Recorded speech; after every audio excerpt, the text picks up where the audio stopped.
Halo Sobat Investor dimanapun kalian berada, jumpa lagi bersama saya NZ Finance, dan semoga Sobat Investor sekalian sehat-sehat selalu ya di tengah pandemi Corona saat ini. Dan tanpa terasa kita sudah di bagian kedua. Di bagian kedua ini saya akan membahas khusus tentang saham. Nah, bagian pertama sebelumnya sudah membahas mengenai pengetahuan pasar modal. Bagian kedua adalah tentang saham. Bagian ketiga nanti ya. Tetap saksikan NZ Finance dengan mensubscribe channel ini ya, Sobat Investor. Dalam mencari pasangan, carilah yang sepaham. Mari kita budayakan investasi saham. Kali ini saya akan membahas mengenai menabung saham untuk pemula atau cara penabung saham ala newbie. Sebelumnya kita bicara dahulu apa sih nabung saham itu? Jadi menabung saham adalah suatu kegiatan membeli secara berkala satu atau lebih saham tertentu untuk investasi jangka panjang. Kampanye nabung saham ini dipopulerkan oleh Bursa Efek Indonesia pas tanggal 12 November 2015. Pada dasarnya, menabung saham itu sama saja seperti menabung di bank. Tapi instrumen yang digunakan ya saham. Tapi yang namanya menabung saham itu yang pasti adalah bukan kegiatan jual beli saham. Kalau jual beli saham itu namanya Anda jadi trader.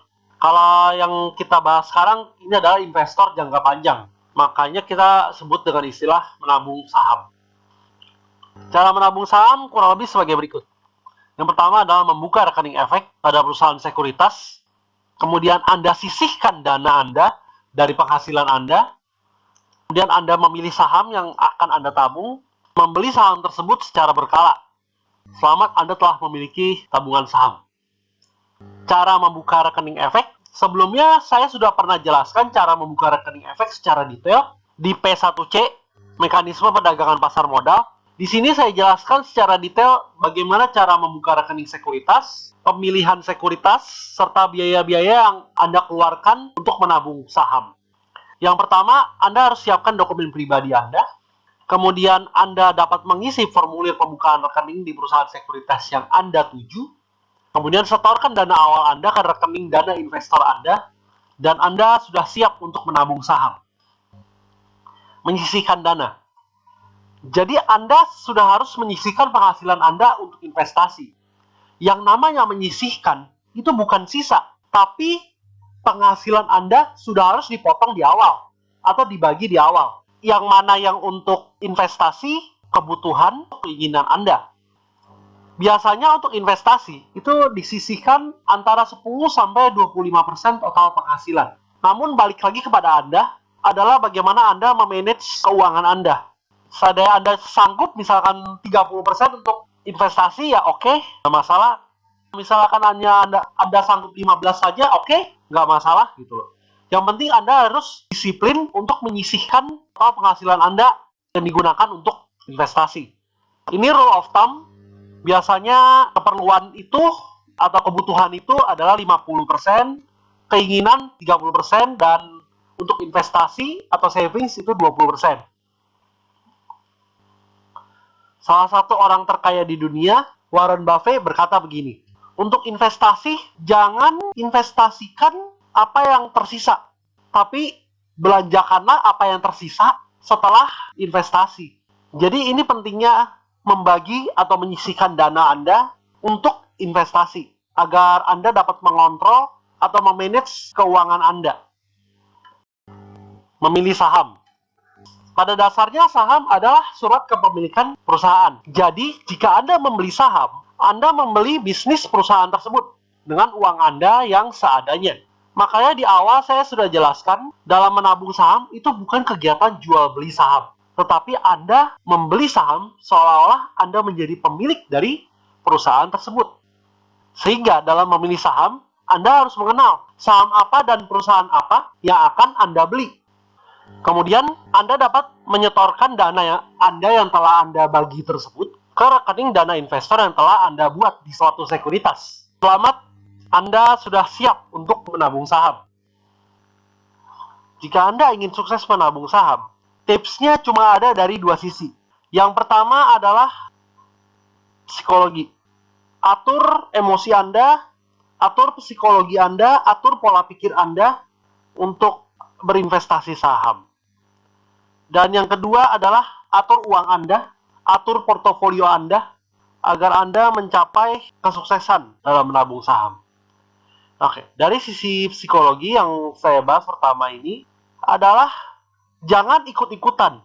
Ini adalah kesalahan paling banyak yang saya temukan di banyak pemula yang baru masuk di saham. Karena mereka tidak tahu harus investasi saham apa, akhirnya mereka ikut rekomendasi ini, ikut rekomendasi itu dari orang yang bahkan kita tidak tahu dasarnya tuh apa. Makanya yang pertama saya tekankan di sini adalah jangan mudah percaya pada rekomendasi-rekomendasi orang yang mungkin dapat menyesatkan Anda, yang mungkin dapat membuat uang Anda nyangkut di suatu saham. Yang paling penting di sini adalah Anda punya pendirian sendiri, bahwa Anda akan menabung saham apa. Kedua, jangan takut atau panik. Jagalah emosi Anda. Ada kalanya saat Anda investasi saham, nilai investasi Anda dapat menurun. Anda harus tetap on track pada rencana yang telah Anda buat. Jadi kalau Anda sudah berencana, hendaklah Anda mengikuti rencana Anda sendiri. Jangan terbawa oleh emosi melihat suatu saham harganya tiba-tiba naik atau harganya tiba-tiba turun. Yang ketiga adalah sabar. Anda harus sabar dan disiplin terhadap rencana yang telah Anda buat tersebut. Karena waktu adalah teman terbaik dari investor. Manajemen keuangan atau money management. Yang harus Anda sadari bahwa untuk menabung saham adalah Anda harus menggunakan uang dingin. Dengan kata lain, bukan uang hasil berhutang atau bukan uang untuk kebutuhan Anda. Dari seluruh penghasilan Anda harus menyisihkan dana Anda. Jadi bukan sisanya. Jangan all in. Nah, jadi ini bagi yang punya dana gede gitu, misalkan Anda menang undian. Anda menang undian anggaplah 100 juta gitu. Terus 100 jutanya Anda masukin di saham. Nah, 100 juta itu Anda jangan langsung all in. Tapi Anda cicil, misalkan 10 juta di bulan ini. Kemudian 10 juta lagi di bulan kedua. Kemudian 10 juta lagi di bulan ketiga. Jadi begitu. Jika Anda dapat dana besar, Anda jangan langsung all in di suatu saham gitu. Yang terakhir adalah diversifikasi. Jadi Anda sebaiknya tidak investasi di satu saham saja. Anda dapat investasi di 2 atau lebih saham dengan berbeda sektor. Di sini saya akan coba memberikan tips untuk memilih saham untuk pemula. Karena untuk pemula, Anda tidak menggunakan analisa grafik atau analisa teknikal dan analisa laporan keuangan atau analisa fundamental. Jadi saham apa tuh yang nggak perlu pakai analisa fundamental ataupun analisa teknikal? Di sini saya jelaskan bahwa Anda menabunglah di perusahaan-perusahaan yang telah memiliki reputasi yang baik. Reputasi yang baik itu seperti apa? Perusahaan yang memiliki reputasi baik itu adalah perusahaan tersebut sahamnya liquid diperdagangkan di bursa dan tidak pernah keluar dari indeks LQ45 berturut-turut selama 10 tahun. Jadi inspirasi ini saya dapatkan dari IDX Channel. Nah, berikut ini saya ada video dari iklan IDX Channel yang dapat digunakan sebagai acuan untuk menabung saham di perusahaan yang bereputasi baik. Berinvestasi itu artinya adalah Anda membeli seolah-olah Anda menjadi seorang pemilik daripada perusahaannya. Maka yang paling penting adalah Anda harus tahu saham mana, perusahaan mana yang bagus dan tidak. Saya hanya memilih saham yang ada di saham LQ45 bukan hanya satu periode, tapi 10 tahun. Strategi saya membeli secara berkala, mau di awal bulan, di akhir bulan, ataupun di tengah bulan. Nah, jadi tadi dikatakan bahwa hanya membeli saham-saham yang ada di LQ45 bukan hanya satu periode saja, tapi selama 10 tahun. Kemudian dari kriteria yang baru saja disebutkan, saya list saham-saham LQ45 yang masuk ke dalam list LQ45 Index selama 10 tahun terakhir. Di sini saya berdasarkan LQ45 Index Agustus 2010 hingga Agustus 2020. Di sini ada 17 perusahaan yang masuk ke dalam LQ45 Index selama 10 tahun terakhir. Semua ini merupakan kode saham dari perusahaan tersebut. Mungkin dari Anda ada yang belum mengetahui tentang kode saham. Ini saham perusahaan apa gitu. Tapi yang di sini, nah dari sini saya yakin Anda sudah mengetahui 80% dari seluruh list yang ada di sini. Jika Anda belum mengetahui, Anda bisa googling dan searching sendiri. Ini perusahaan bergerak di bidang apa, di sektor apa, supaya Anda lebih yakin dalam Anda memilih saham tersebut. Nah, untuk Anda yang beragama Islam atau bagi yang Muslim, mungkin Anda pernah mendengar istilah yang namanya investasi syariah atau perusahaan-perusahaan yang masuk ke dalam kategori syariah. Di sini saya list juga dari 17 ini menjadi tinggal 11. Jadi ini adalah saham-saham yang masuk ke dalam LQ45 Index yang syariah. Nah, untuk mengetahui suatu saham syariah atau enggak, Anda bisa tanyakan kepada sekuritas Anda bagaimana cara melihat saham syariah.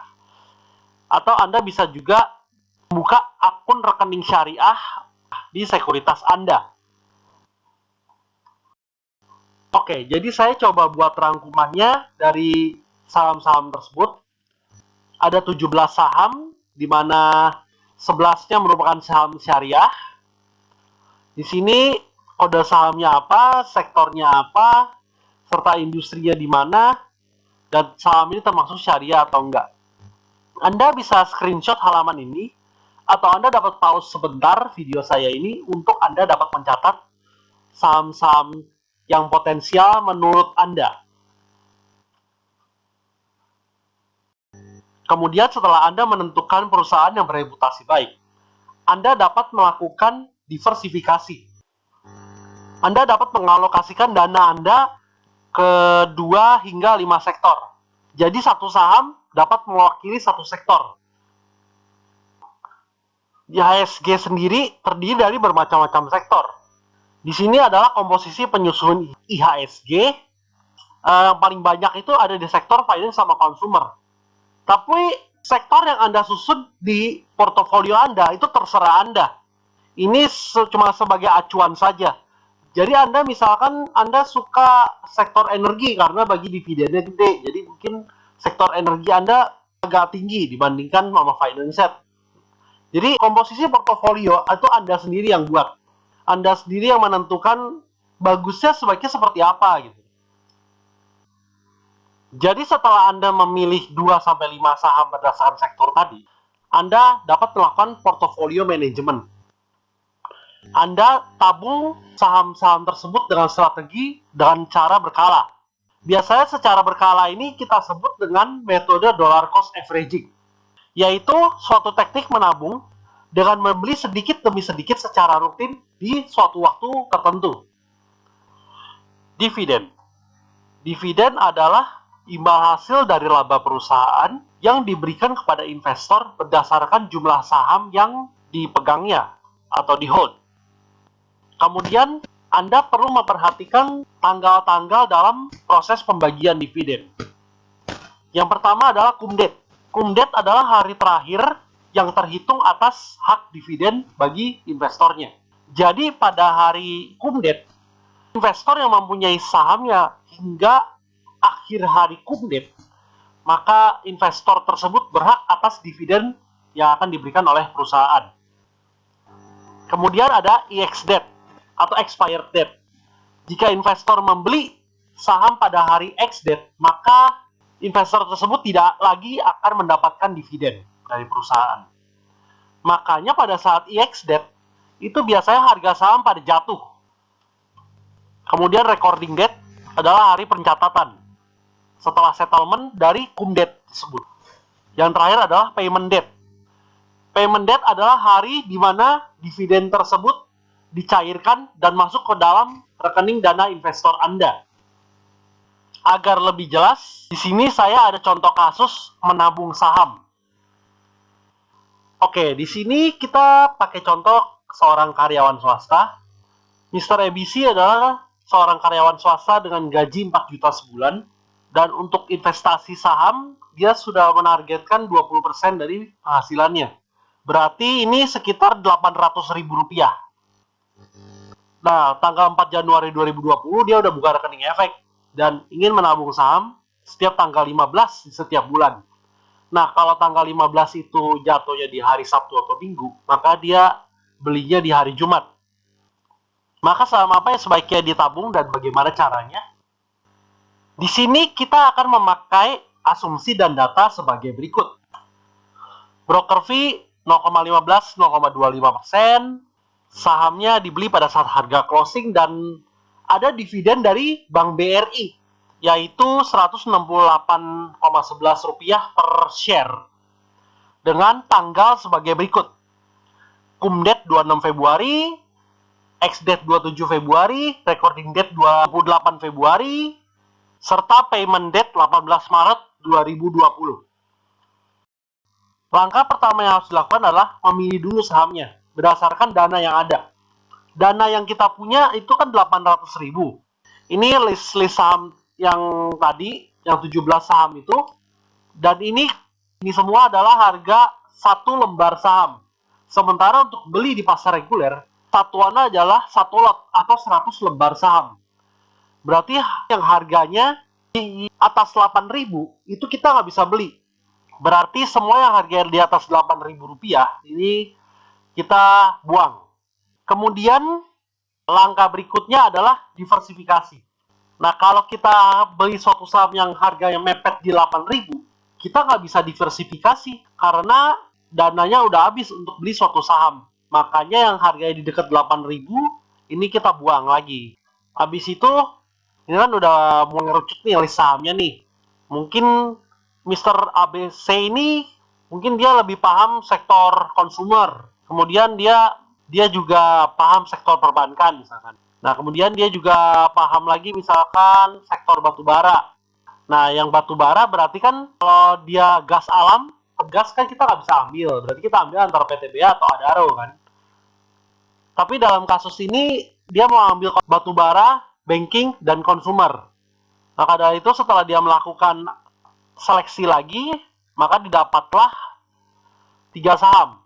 Itu ada Adaro, ada BBRI atau Bank BRI, ada KLBF atau KLB Pharma. Setelah tadi memilih 3 saham, langkah selanjutnya adalah mulai menabung saham. Ini di bulan Januari 20, pada tanggal 15 Januari 20, Mr. ABC mulai membeli Adaro, BBRI, dan KLB Pharma masing-masing satu lot. Sehingga menyisakan cash sekitar 35.000 setelah dihitung dengan broker fee. Yang di sini adalah waiting setelah membeli sahamnya. Kemudian mulai masuk bulan Februari 2020, karena tanggal 15 Februari jatuhnya hari Sabtu, maka belinya tanggal 14 Februari. Sama, beli lagi masing-masing satu lot Adaro, BBRI, KLB Pharma, sehingga cash sisanya adalah 108.000 sekian. Nah, yang perlu Anda perhatikan adalah dividen dari BBRI.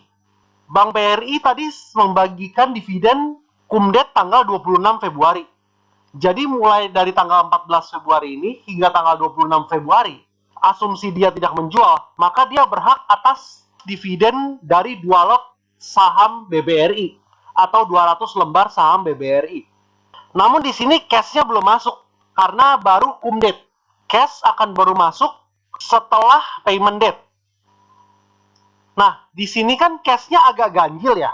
Sebenarnya jika Anda tidak mau susah-susah menghitung, maka Anda dapat melihat cash T+2 pada aplikasi sekuritas Anda. Di situ Anda tinggal copy atau tinggal nyalin Anda sedang tracking portofolio Anda. Kemudian mulai masuk bulan Maret 2020, di sini ada beberapa strategi. Di sini saya kasih contoh strategi pertama dahulu. Kita beli lot, satu lot masing-masing, Adaro, Bank BRI, dan KLB Pharma. Di sini cash tersisa sekitar 348.000. Ini cash tersisanya masih lumayan banyak, sehingga Anda punya kesempatan untuk memilih saham lain untuk dimasukkan ke dalam portofolio, agar portofolionya lebih terdiversifikasi. Nah, pada strategi kedua, di sini kita membeli saham Telkom dengan cash tersisa ini, sehingga portofolio Anda menjadi terdiversifikasi. Di sini bisa dilihat weighting dari Bank BRI itu turun dari 62 menjadi 53%. Jadi dengan dapat dikatakan berat BBRI sudah tidak terlalu berat. Dengan kata lain, kita dapat mengatakan bahwa portofolio yang strategi kedua itu lebih terdiversifikasi. Atau strategi lainnya, Anda dapat juga memasukkan cash tersisa di sini pada reksadana money market misalkan. Sehingga Anda mempunyai aset yang lain yang dapat digolongkan tetap sebagai cash. Sebelumnya dikatakan bahwa payment date dari dividen Bank BRI adalah tanggal 18 Maret 2020. Dan saat ini masih tanggal 13 Maret 2020, jadinya dividen tersebut belum masuk ke dalam portofolio. Mulai masuk bulan April 2020, artinya cash dividennya sudah masuk. Ini strategi pertama. Di sini kita bisa lihat total saham ditambah cash sudah lebih besar dari modal. Ini artinya dividennya sudah masuk. Strateginya sama, yaitu beli masing-masing Adaro, Bank BRI, sama Kalbe Farma 1 lot masing-masing, sehingga total masing-masing menjadi 4 lot. Atau strategi lainnya dengan menambah lagi saham Telkom. Di sini kita tambah lagi saham Telkom, sehingga portofolio Telkom di sini menjadi 20%. Dan Bank BRI pun portofolio weight-nya menjadi sekitar 48%. Jadi seperti ini kurang lebih cara menabung saham secara dollar cost averaging. Di deskripsi video saya ini, saya tampilkan link yang mengarah kepada postingan saya di salah satu forum saham Indonesia, Stockbit. Anda di sini dapat melihat postingan saya tentang dollar cost averaging, sekaligus mengamati percobaan saya, di mana saya akan membeli suatu saham secara berkala pada tanggal yang telah saya tentukan juga. Jika Anda tertarik, Anda dapat komentar melalui YouTube atau bertanya kepada saya melalui forum ini di atas nama Numontia di sini ya.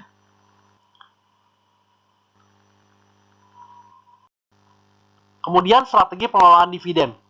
Di sini hanya mencakup beberapa, namun pada dasarnya bisa lebih banyak dari yang saya sebutkan ini. Pada intinya ada 3. Yang pertama adalah stock reinvestment. Berarti Anda memakai dividen tersebut untuk membeli kembali sahamnya. Atau Anda memilih saham yang lain dari dividen ini juga bisa. Kemudian mutual fund investment. Anda dapat menginvestasikan hasil dividen Anda kepada reksadana. Dalam hal ini yang recommended adalah pasar uang, karena returnnya kurang lebih setara sama deposito dan hampir pasti menghasilkan return. Meskipun returnnya lebih rendah dibandingkan obligasi ataupun saham, serta risk yang lebih kecil. Kemudian, jika Anda mungkin lebih tertarik dengan aset-aset yang kelihatan, seperti properti atau emas, Anda juga dipersilakan untuk investasi di aset-aset tersebut. Atau mungkin Anda memilih aset lain, misalkan obligasi. Anda juga dapat melakukannya gitu loh. Jadi strategi yang namanya strategi investasi itu sangat-sangat fleksibel. Itu tergantung dari preferensi Anda dalam menentukan strategi berinvestasi. Strategi lainnya dapat mencakup sebagai berikut, yaitu Anda dapat memantau setiap kegiatan perusahaan dengan membaca berita, terutama koran-koran keuangan atau media-media yang berhubungan dengan finance, untuk mengetahui update perusahaan tersebut. Atau Anda dapat membaca laporan keuangan jika Anda sudah mahir dalam membaca laporan keuangan. Dari laporan keuangan, Anda bisa mengetahui bahwa perusahaan ini tumbuh atau tidak. Apakah perusahaan dapat menghasilkan laba atau tidak? Bagaimana keadaan atau kesehatan perusahaan tersebut? Mengenai laporan keuangan akan saya bahas di video-video berikutnya. Strategi lainnya yang lebih beresiko adalah switching. Dalam switching ini Anda harus hati-hati, karena definisi dari switching itu adalah Anda menjual saham Anda dan menggantinya dengan saham lain yang menurut Anda lebih prospektif. Switching dapat dilakukan dengan dua cara. Yang pertama, secara berkala. Jadi, Anda jual saham Anda sedikit, kemudian Anda beli saham lain tersebut sedikit demi sedikit. Jual sedikit, beli sedikit, jual sedikit, beli sedikit. Gitu. Kemudian, dapat juga dengan cara all-in. Berarti Anda jual seluruhnya, kemudian Anda beli saham lain tersebut yang menurut Anda lebih prospektif. Namun, dalam hal membeli saham, itu tetap disarankan secara berkala atau sedikit demi sedikit. Jadi, jika Anda menjual secara all-in, Anda kan punya banyak cash nganggur tuh. Anda bisa taruh di reksadana pasar uang atau mungkin di deposito. Tergantung bagaimana strategi investasi Anda. Lalu, kalau ada yang bertanya, jualnya kapan? Ini namanya menabung saham. Jadi Anda tidak perlu menjual saham Anda, kecuali Anda perlu switching. Misalkan Anda melihat ada perusahaan yang Anda sedang miliki tiba-tiba membuka laporan keuangan yang jelek misalkan, atau misalkan bisnisnya tidak lagi berprospek gitu. Jadi Anda perlu dana untuk membeli saham yang berprospek. Makanya di sini Anda dapat menjual saham lama Anda dan menggantinya dengan saham yang baru tersebut. Namun dalam switching ini Anda harus berhati-hati karena Anda akan kena 2 kali biaya broker, fee jual dan fee beli.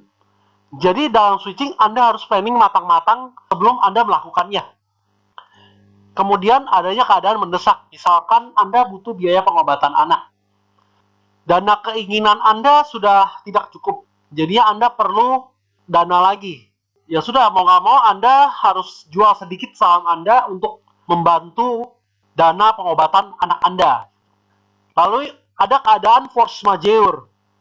Misalkan tiba-tiba rumah Anda kebakaran atau misalkan ada gempa bumi atau gunung meletus, amit-amit ya.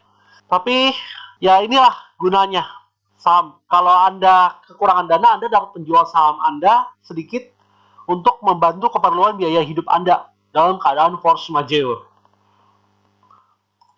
Dalam hal menjual, ambil dulu sisa cash Anda atau reksadana pasar uang Anda terlebih dahulu.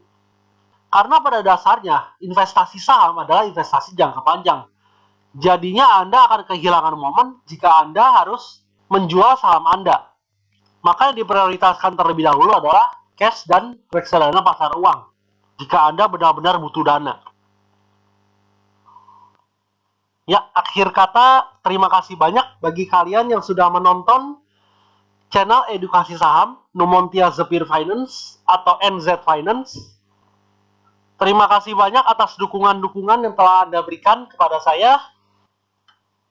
Dan karena saya di sini merekomendasikan saham, maka saya katakan disclaimer on. Karena rekomendasi saham dan strategi yang ada di video ini hanya sebatas contoh untuk tujuan edukasi. Namun segala keputusan investasi dan strategi investasi ada pada tangan sobat investor masing-masing. Jangan lupa like, comment, subscribe, serta bunyikan loncengnya agar Anda dapat segera mengetahui update-update terbaru dari channel edukasi Numontia Zephyr Finance. Berkawanlah dengan orang-orang yang berakal budi baik. Berinvestasilah di perusahaan-perusahaan yang memiliki reputasi baik. Salam investasi dan salam cuan.